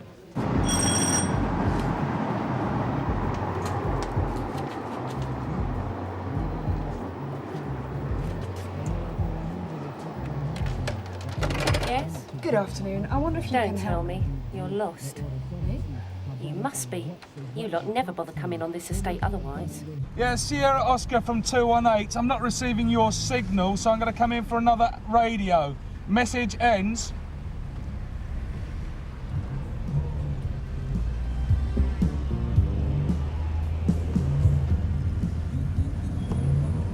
Sierra Oscar... Oh, no. Oh, well. In for a penny, in for a pound. Aya? Off this estate? I think so, yeah. I doubt it. For one thing, you lot wouldn't be bothering if it was a kid off this estate. Look, can we just forget about everything else for the minute? A child is injured. I found the bloodstains. Now, he could have taken himself off somewhere thinking he's in trouble. So what do you want me to do about it? I want your help. My radio's not working. You and your mates must know this estate a great deal better than I do. Your radio's not working? That's right. So how are you going to get help to find this kid, then? That's why I'm asking you. Are you going to help me or not?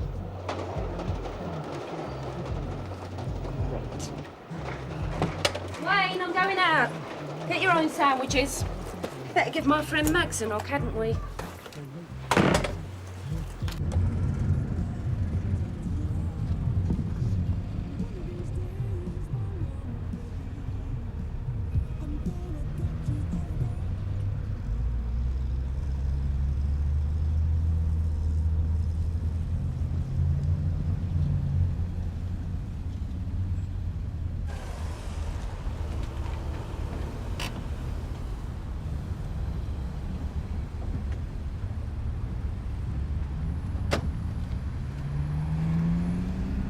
Sierra Oscar from 218.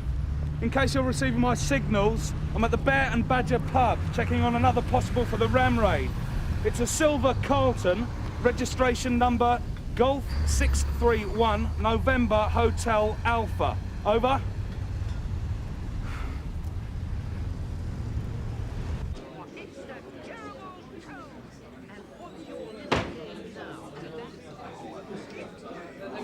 All right, what can I do for you?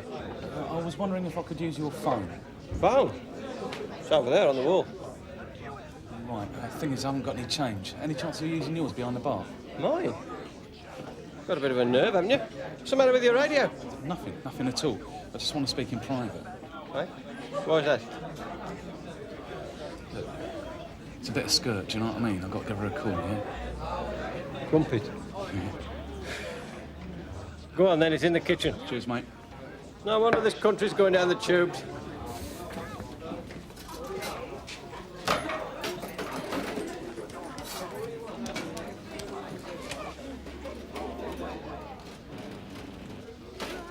So what am I supposed to do about it then? Does your son know a lad called Aya, something like that? Well, he might. He knows most of the kids. It's not just that. Erdell gets everywhere on this estate. Yeah. Well, good, he might be able to help then. I mean, sometimes kids don't go home in cases like this.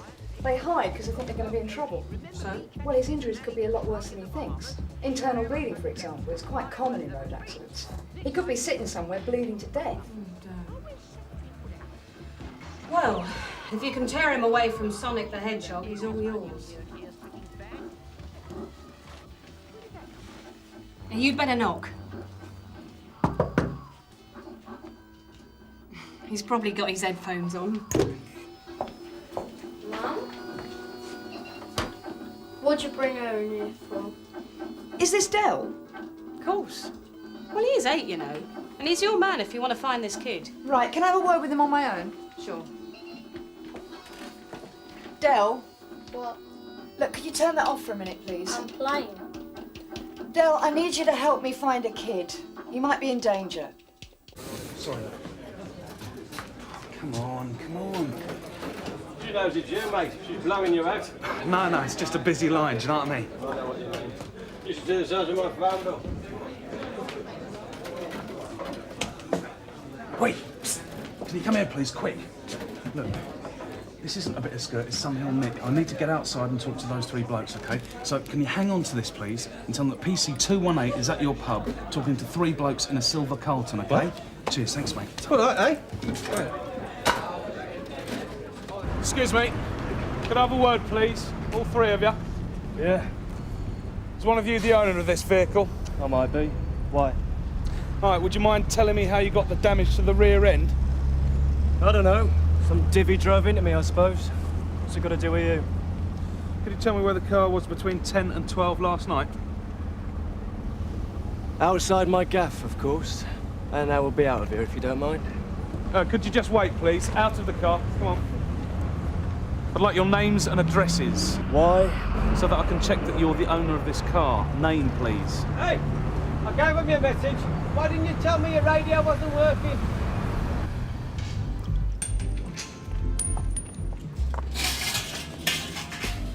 What are you doing, Dale? Clubhouse. It's no wonder he's always filthy. Never thought of looking down there, would you? He's not here. You're all right, you come out now. My neighbour says you're looking for a boy. Yes, why, have you seen him? He's my boy. He hasn't come home. What's his name? Ayub. Is this his? Look, I won't say it again. Name and address. It's a criminal offence not to give your name and address. Told ya. I'm Fred Flintstone. And I'm Barney Rubble. Pleased to meet you, mate. Right. Right, what? Sorry, pal, I've had this for a game of soldiers. Let's go. Out of the car now. Come on, out. go. Leave it. Get out. Leave it.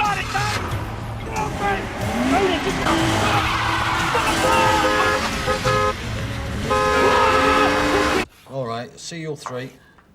Yeah, I'll see 3. What you got? 789 on a bounce. Oh, come on. I could get used to this fire brigade policing. Lads, Bear and Badger, urgent assistance. Get out! Stop! Get out! Stop! Stop it! Get off me! Get off! Please stop the car! Get out!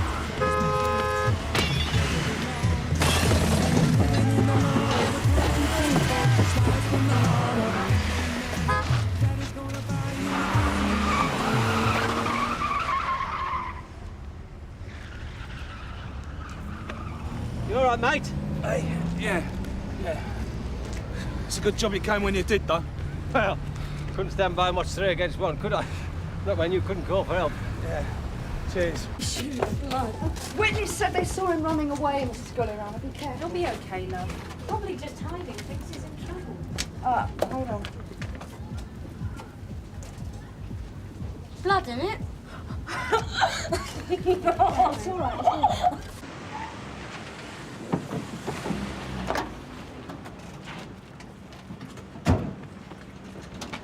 It's all right. What's all that about? Dunno. Let's try inside.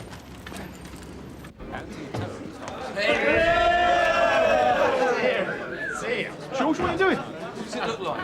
I'm having a coat to celebrate being in one piece. No thanks to you, lot. Thought there was trouble. Yeah, there was. All the details are in here. Car, number and driver. Do you want to call him in? Oi, where are you going? Use the main set of that. What for? George, Scannell radios are down. They've been for the last hour. You guys get used to it in a bit.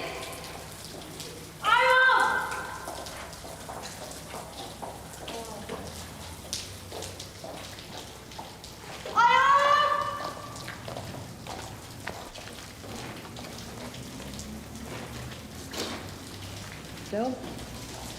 We'll go down the back to the fags next. You stay there. Look, this kid's out, isn't he?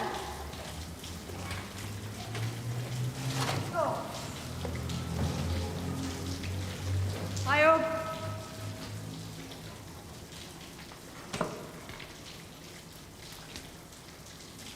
Mag's coming. Hi-yo. Give me a hand. Pull it over. Careful, I can't see. Look, try opening that door there, see if we can get some light in. All right. That's it. Sarah, Max, come here. Marika, any word from June yet? Hang on a minute, please. No, Skip, she hasn't called in. Oh, well, I'm sure she's got everything under control.